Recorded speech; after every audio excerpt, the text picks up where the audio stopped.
এক অসহায় মেয়ের গল্প তুলে ধরব, যার নাম হচ্ছে মরিয়ম।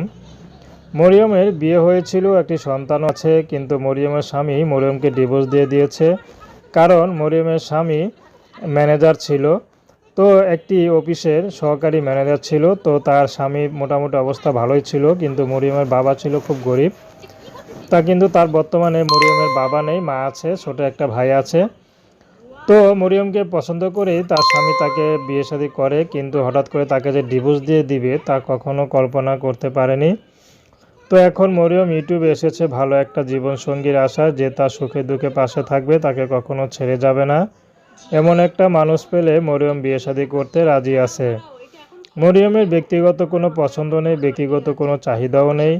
মরিয়ম শুধু চাচ্ছে যে ভালোবেসে তাকে আপন করে নিতে পারবে, তার সন্তানকে মেনে নিবে এমন একজন পুরুষ। সে যদি বিবাহিত হয় বা তার ঘরে যদি সন্তান থাকে তার সমস্যা নেই, কিন্তু যদি তার পুরোপুরি ভরণ পোষণ দিতে পারে তাহলে তার কোনো আপত্তি নেই তাকে বিয়ে করতে। তো মরিয়ম সামাজিক মর্যাদা চায় না। মরিয়মকে যদি গোপনও বিয়ে করে, কেউ তার স্ত্রীর মর্যাদা দিতে জানে, তাহলে মরিয়ম তাকেও বিয়ে